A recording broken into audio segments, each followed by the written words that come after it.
Welkom by die Ligpunt Kerk podcast. As Ligpunt Gemeente is dit ons begeerte om God te verheerlik deur disippels te wees wat disippels maak en 'n kerk te wees wat kerke plant. Geniet hierdie week se preek.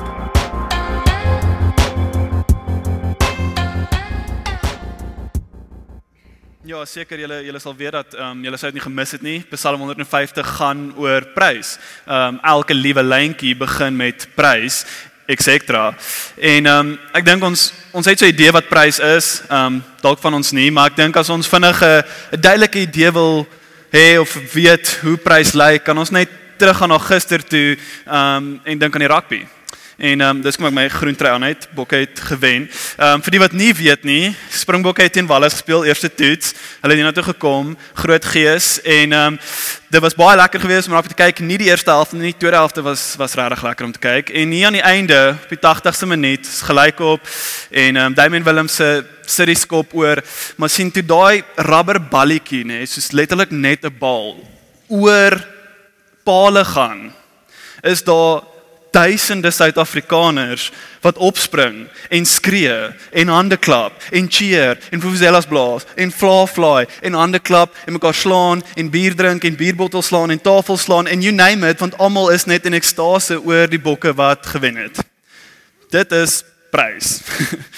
En ons kyk na dit en ons sê maar hoekom doen ons al hierdie goed? Dis soos 'n rubberballetjie, 30 mense hardloop agter een bal aan, maar ons is so bly as hulle wen. En ek dink ons glo tog in ons harte hulle verdien die prys. Ons glo hulle verdien dit, hulle het hard gewerk, hulle het die game gewen en so hulle verdien ons energie en ons passie om geprys te word vir dit. So basies prys ons die Bokke vir wat hulle gedoen het en wie hulle is. Die Springbokke, ons verteenwoordigers vir rugby. So my vraag is dan, as dit is hoe die Bokke geprys word, hoe lyk dit om God te prys? Is hierdie die reaksie wat ons het, soos ons gister gehad het, wanneer ons hoor in die woord, wat 'n amazing God ons dien? Is ons so opgewonde om God te ontmoet in gebed, soos ons sal wees om een of ander Springbok of dalk 'n celebrity ontmoet in persoon? Hoe reageer ons wanneer God iets doen wat prys verdien, of wanneer ons terugkyk na miljoene redes hoekom hy reeds al ons prys verdien? Is God waardig om geprys te word? Soos ons geglo het, die Springbokke was gister waardig om geprys te word. As ons die Bokke so prys vir 'n wen, hoe lyk prys in die Christenlewe teenoor God? Dis die vraag wat ons wil antwoord vanaand. As ons die Bokke so prys net vir een wen, hoe lyk dit vir die Christenlewe om God te prys? En so om vir 'n bietjie konteks, weet ons wel, Psalm 150 is die laaste Psalm. Okay, as jy omblaai of verder wil scroll, gaan jy na 'n nuwe boek toe. Psalm 150 is die laaste Psalms, daar's 149 Psalms voor hierdie. Met ander woorde, Psalm 150 is 'n reaksie tot 149 Psalms voor hierdie. En die skrywer weet dit en hy skryf hierdie Psalm in reaksie tot dit en reflekteer oor al hierdie vorige Psalms. En so om bietjie meer konteks te hê oor wat Psalms is, of die boek Psalms is hoe ek dit sien is, wel aan die ene kant is dit soos 'n apteek. Dit het soos elke geneesmiddel vir elke sieklike toestand wat ons het, of hoofpyn wat ons het, of gebrokenheid, kan ons nou iewers in 'n Psalm vir ons bemoediging kry en genesing kry. Maar aan die ander kant is die Psalms eintlik ook soos 'n bietjie van 'n gym. Jy weet, vir jou geestelike spiere. Elke geestelike spier wat jy wil oefen, kan jy oefen deur te gaan na 'n spesifieke Psalm toe, deur te mediteer op dit. En so ek het 'n kommentaar gekry op hierdie, dit gaan nie opkom nie, maar ek wil vir ons lees wat ek dink die Psalms so mooi saamvat en wat dit is. Die ou skryf, "The book of Psalms expresses worship.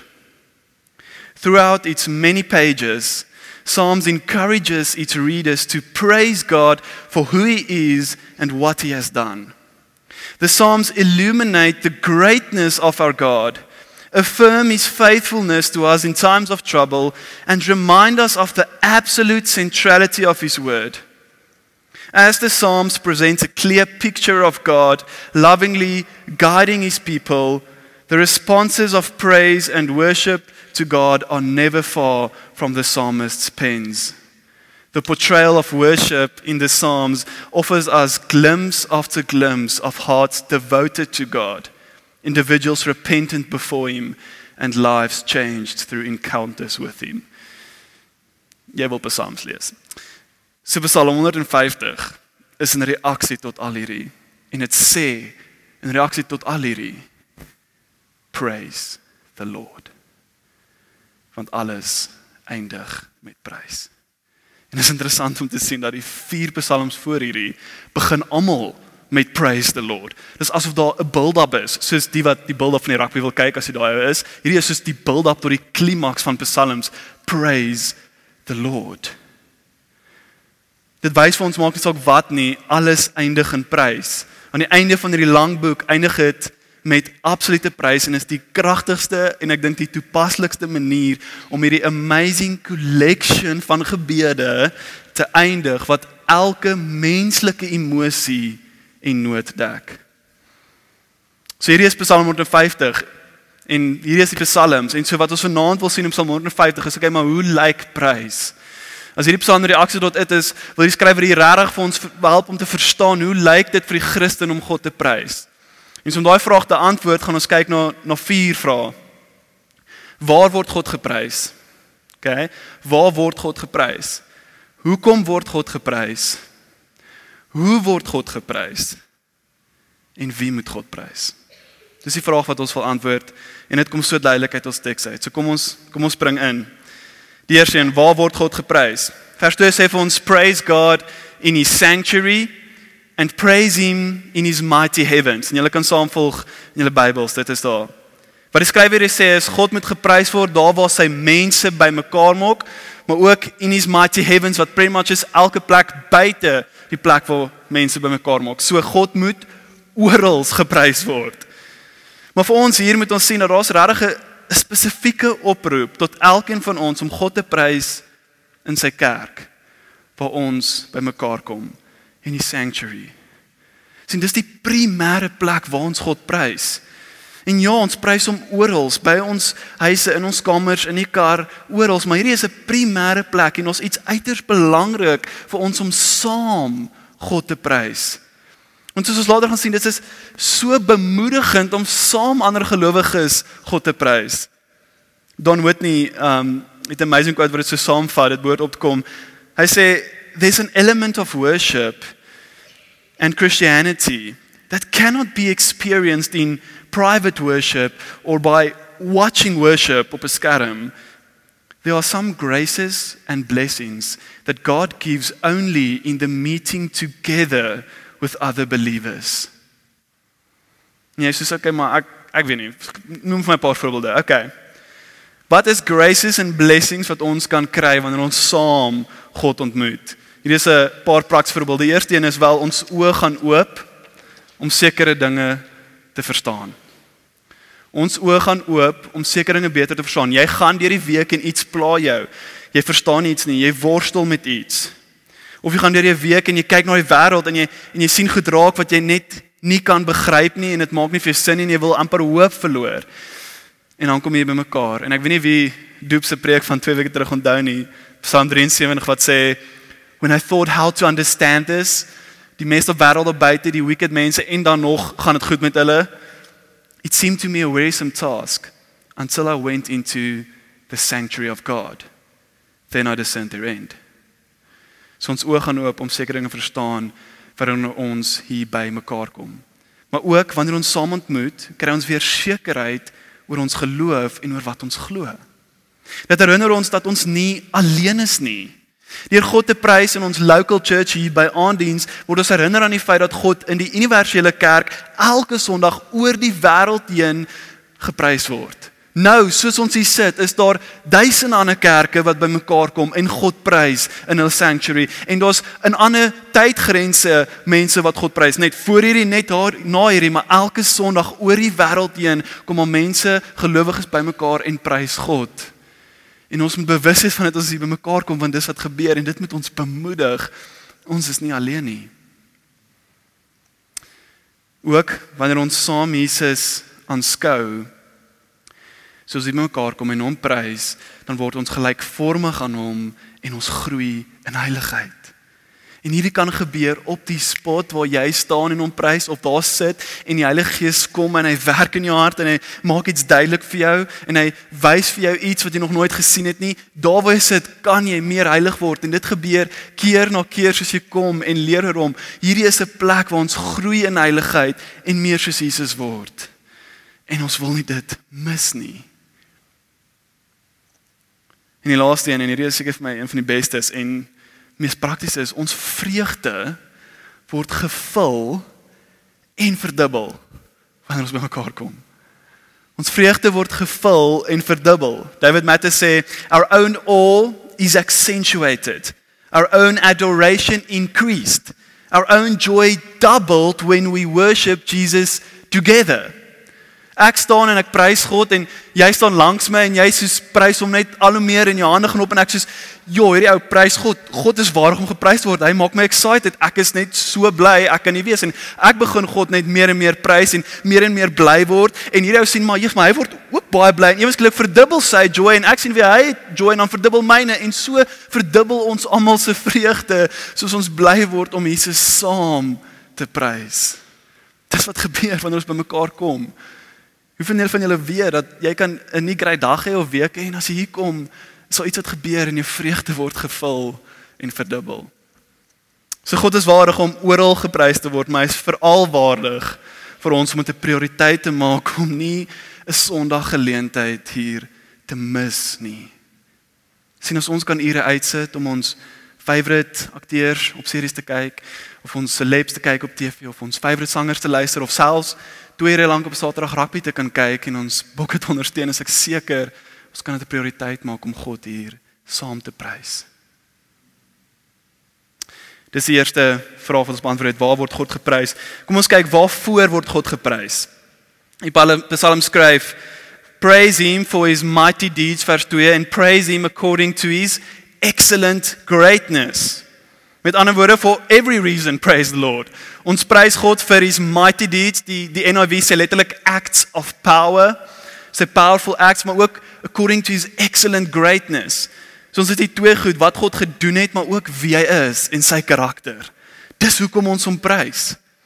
So kom ons double click bietjie op dit en kyk eers na die mighty deeds van God, sy acts of power. En ek dink die psalmskrywer skryf hier en ons sien in Psalm 119 en tot sy beskikking het hy die statutes of the Lord, the precepts en die woord van God wat ons ken as die Ou Testament boeke, die eerste paar Ou Testament boeke. En ek dink die skrywer kyk terug en hy sien die mighty deeds of God.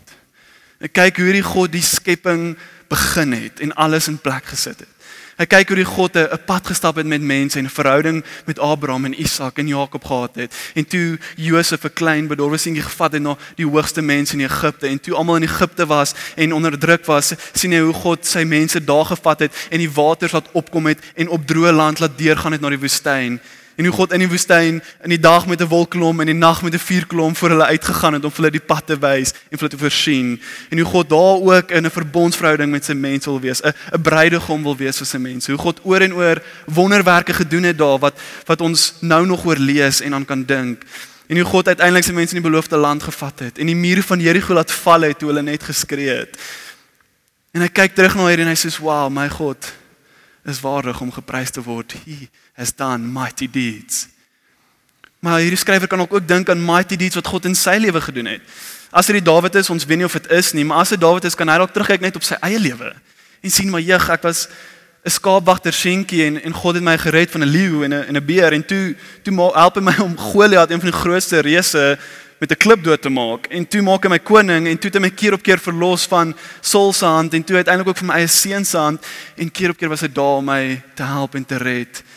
En so kan Dawid ook getuig van magtige dade wat God gedoen het in sy lewe.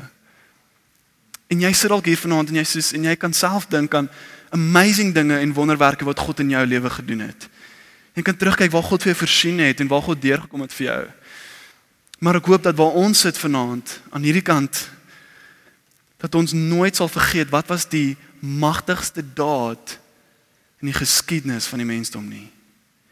Ek hoop ons sal nie vergeet wat was die most powerful act in jou lewe gewees nie. En dit is wat gebeur het op die kruis van Golgotha. Daar waar Jesus gehang het het die kragtigste daad in die geskiedenis plaasgevind. Lees saam met my hoe beskryf Matteus hierdie oomblik toe Jesus daar hang. Jesus cried out again in a loud voice and gave up his spirit. And behold, the veil of the sanctuary was torn in two from top to bottom. The earth quaked, rocks were split, tombs were opened, and the bodies of many saints who had fallen asleep were raised. And coming forth from their tombs after his resurrection, they entered the holy city and appeared to many.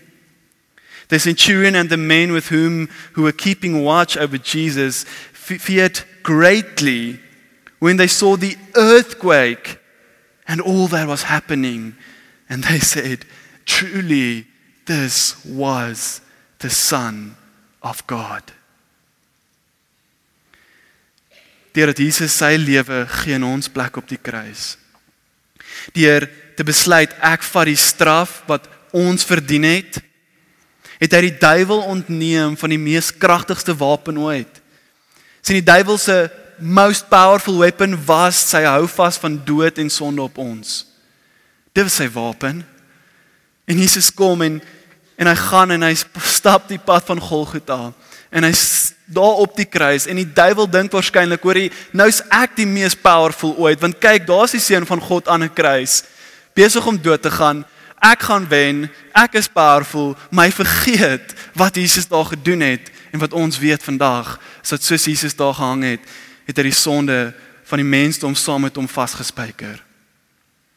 En hy het die dood gevat wat ons verdien het, maar hy het opgestaan, om te wys dat dood kan hom nie vashou nie. Niks kan hom vashou nie. Net op te staan en die dood te oorwin en sonde te oorwin, vat hy daai wapen van die Satan, sodat ons nooit hoef bang te wees vir die dood, of bang te wees vir sonde om ons vas te hou nie, maar dat ons vrygespreek word van dit, en dat ons die ewige lewe kan ontvang, saam Jesus. Dis wat hy gedoen het op die kruis. En dit is die most powerful act wat ooit plaasgevind het. En God is waardig om geprys te word vir dit. Want hy het vir jou en vir my daai straf gevat en vir ons die vryheid gegee om hom te kan kies en ewige lewe is om hom te geniet. So ons prys God, want ons sien hy is waardig om geprys te word vir sy mighty deeds, sy acts of power en die most powerful act op die kruis, maar ook prys ons God vir wie hy is, sy excellent greatness. Is God die een wat die hemel en aarde geskep het? Ja. Is God die een wat die hele kosmos in sy hand hou en weet van elke lewende wese, elke dier, elke organisme, elke klein dingetjie wat ons nie eers sien nie? Ja. Is God die een wat my en jou in ons moederskoot aan mekaar geweef het met 'n unieke DNA, met 'n unieke storie en 'n unieke liggaam en geweet het wat jou naam is nog voordat jy gedagte was? Ja.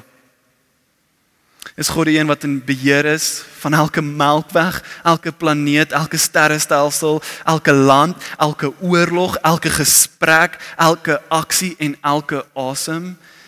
Ja. Is God die een wat weet van elke swaalkie wat val en elke haar wat van jou kop afval? Ja. Hierdie is ons God, maar meer as hierdie. Ek dink God se grootheid lê nie net in die feit dat alles wat asem het van hom afkom nie, maar sy grootheid lê in die feit dat hy alles in die kosmos kan laat stop om na jou te luister. En hier is vir ons moeilik om te verstaan en seker een van die crazieste dinge om te begryp. Maar ek wil julle moet saam met my hoor wat hierdie beteken is dat God is buite tyd. Dit is moeilik vir ons om te begryp. Maar weet dat jy is soms so belangrik dat wanneer jy dalk bid in jou kamer, is dit asof jy die enigste mens is op hierdie aarde, alleen met God. Jesus sou gesterf het op die kruis, al was jy die enigste persoon hierso. En so wanneer jy in jou kamer is en jy bid, weet God luister. C.S. Lewis help ons om hierdie bietjie beter te verstaan en hy sê, God is die outeur van lewe. God is the author of life.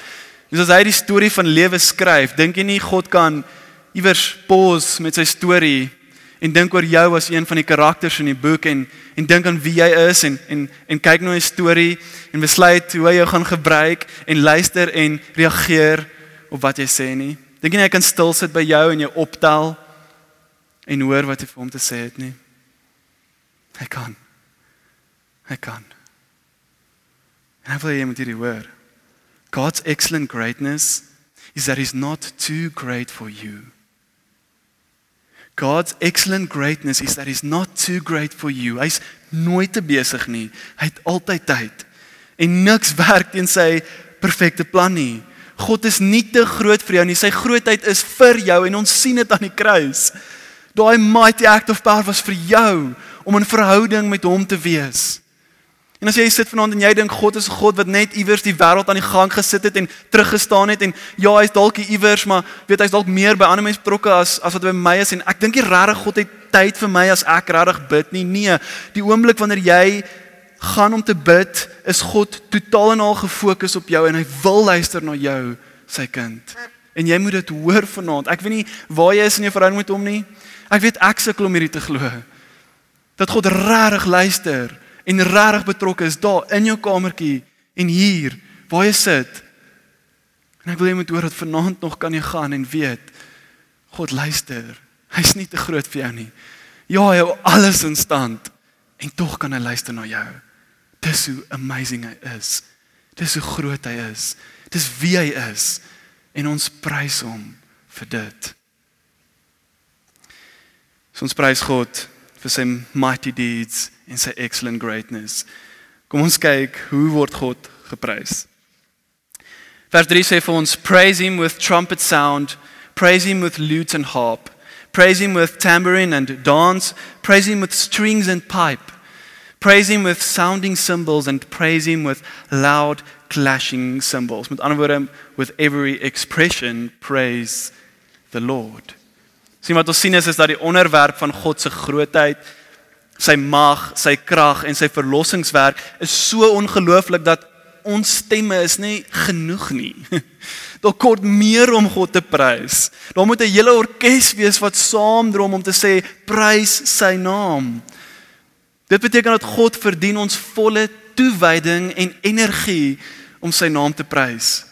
Ons moet dit as te ware van die dakke af kan skree. Sien vers 3 tot 5 gee vir ons waarskynlik 'n praktiese manier hoe God in die Ou Testament geprys kon word en vandag het ons dalk nie eers van alle instrumente nie, maar dit beteken vir ons dat ons met God kan prys met alles wat ons is. Daar moet energie en passie en lewe ingaan wanneer ons God prys. So ja, ons moet God prys met ons hart, siel en liggaam. Met ons harte, wat ons weet dat ons harte is vol en loop oor van die goedheid wat ons ervaar van God. En ons verstand met ons weet wat is die waarheid van God en wat hy gedoen het en ons moet aanhou om te groei in dit. Maar ek wil vanaand spesifiek fokus op hoe ons God fisies prys. Want ons vergeet dit baie keer. Bob Kauflin is 'n persoon wat baie worship boeke geskryf het en dis een van sy specialties is om in te gaan op worship. Ons het actually dink die eerste lied, sy lied wat hy geskryf het en hy gee vir ons 10 maniere om God fisies met ons liggame te prys. En wil net saam kyk en sien daar's 'n skrifverwysing na elkeen. Julle kan nie gaan opsoek as julle wil. Die eerste een is singing en ons weet dit is duidelik. Die tweede een is kneeling. Die derde een is lifting hands to bless. Die vierde een lifting hands in prayer. Die vyfde een bowing. Die sesde een clapping. Die sewende een shouting. Die agste een playing instruments. 9 dancing en 10 standing in awe. Is hierdie ons God prys? Is hierdie sigbaar wanneer jy of ek God prys? Want ek dink nie in my lewe dit is altyd nie. En ek weet dit is vir ons weird om God te prys met ons hande en dalk te dans en hande te klap en ons dink nee, maar dis vir die charismatiese kerke, dis nie vir ons nie. Maar die feit is dis 'n opdrag in God se woord en is hy nie waardig van ons liggaam om hom te prys nie. So ons kan rondspring en mal gaan oor 'n springbok game wat gewen is. Hoeveel te meer kan ons nie opstaan en spring en ons hande in die lug gooi vir God almagtig nie. Psalm 47 vers 1-2 sê, clap your hands all peoples, shout to God with loud songs of joy, for the Lord the Most High is to be feared, a great king over all the earth. God is koning wat regeer, verdien hy nie my fisiese toewyding nie.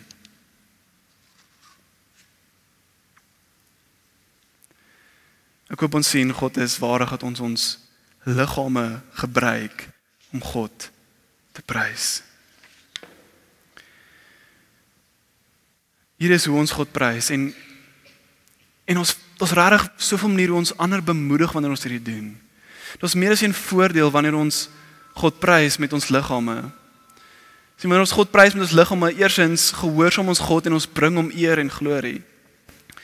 Maar ook as ons God prys, doen ons wat die Bybel sê ons moet doen en ons volg die Bybelse voorbeeld. As ons God prys, bemoedig ons ander wat om ons sit. En hier lyk anders in verskeie kulture en kontekste, maar as ons God prys en jy staan jy prys God met jou liggaam en wys dat God is waardig van jou diepste, reinste liefde, dan staan iemand anders en hy besef jy's maar hierdie God is waardig vir my om hom met my hele wese te prys. Maar ook wanneer ons dit doen, bemoedig ons eie harte. Sien, partykeer is daar 'n disconnect en ons voel nie altyd in ons harte hoe ek is so aan die brand vir God nie, maar wanneer ons actually ons liggaam gebruik en ons hande oplig of dalk wanneer ons in gebed tree en actually gaan om te kniel, dan gebeur daar iets. En ons begin actually iets hier binne voel. Want sien, ons fisiese aksies is gelink met ons emosies. En ons weet hierdie is waar. Vir my om net te sê ek is lief vir my vrou, maar actually vir haar drukkie te gee is twee verskillende goed. Sien, wanneer ons fisies iets doen, gebeur daar iets emosioneel. En so wanneer ons God prys met ons liggame en ons liggame gebruik, of dit is om te kniel of ons hande op te lig, kan ons actually ons binneste warm maak vir hom. En dis amazing. En dis hoekom dit nodig is vir ons om God regtig fisies ook te prys en nie net met ons hart en siel nie. Kom ons kyk na die laaste vraag, okay, maar wie moet hom prys? Ons het gesien waar ons God prys, ons het gesien hoekom ons God prys, hoe om hom te prys. Nou is die vraag maar wie moet hom prys? Is dit net ondersteuners van God soos met die rugby of mense wat net belangstel in hom of dink dis 'n goeie ding om te doen? Nee, hy sê let everything that has breath praise the Lord. Almal en alles wat asem het. So 'n bietjie meer as 'n jaar terug was ek op 'n hike, Drakensberge. Ons een of twee van julle wat saam was. En ons kom op die tweede dag en ons wil gaan na Ledgers Cave, baie hoë piek in die berge. Stap die tweede dag, ons het begin klim, heel dag gereën. Ons kom by die middag en ons is bo en is plat en ons moet nou iewers die grot begin soek, maar dit is toe mistig, jy kan amper niks sien nie, jy kan so 2 meter voor jou sien. Dit is vrek koud, dit stormreën. Ek wil kerm en klaar, maar as meisies wat net aangaan sê ek kan nie dit doen nie. En uiteindelik kom ons af by die grot in Ledgers Cave en almal probeer net so gou as moontlik warm kry. En ek voel, jy's maar hoorie, ek het regtig nou ver gestap en hier's nie eens 'n view nie want die mis maak dit toe en ek dis come on, maar jy weet uiteindelik hier by die middagse kant begin die mis ooptrek. En is so 'n namiddag amper sonsaktyd en uiteindelik begin die son so 'n bietjie deurkom. En vir 'n oomblik sien jy net kilometers voor jou hierdie berge, hierdie valleie, hierdie bergpieke. En ek wou 'n foto wys, maar ek wil julle moet eendag saam kom stap, so dan kan jy dit sien. En ek kan nie help dat alles in my net skree, wow, prys sy naam. En ek was nie die enigste een nie. En die berge het dalk nie stemme nie, maar dis wat hulle skree. Die bergpieke skree, prys sy naam dag in en uit. Die bome en woude klap hulle hande vir God. Die sterre ontplof vir God se glorie en skyn deur die kosmos. Die blare van bome in die wind ritsel die lofsang van God se prys. Die donderweer en weerlig vibreer God se glorie. Die waters van riviere skree en druis God se stem. Die voëls sing sy melodie. Die diere van die veld brul en die seediere weergalm klankgolwe in reaksie tot wie God is. En die golwe breek een na die ander, na die ander, na die ander en sê Alfa en Omega, begin en einde en die hele wêreld skree prys sy naam want God is die skepper en hy het gesê let everything that has breath praise the Lord. Ja, serieus wat die natuur doen. Hoeveel te meer moet ons wat in God se beeld geskep is nie ook sy naam prys nie. God wat vir ons elke asem gee. Hy is waardig vir ons om hom te prys. God is waardig vir my om elke Sondag hier te kom en hom te prys. God is waardig te kom prys met alles wat ek is. God is waardig dat ek in nederigheid kniel in die oggend en in die aand. En in bewondering my hande oplig wanneer ek sing vir sy naam. God is waardig dat ek my week so beplan dat hy die eer kry daaruit en hy verheerlik word in dit. God is waardig en hierdie is belangrik dat ek nie stil bly oor hom nie. Sien as hierdie psalm sê let everything that has breath praise the Lord, weet ons daar's mense wat asem het wat nie God prys nie.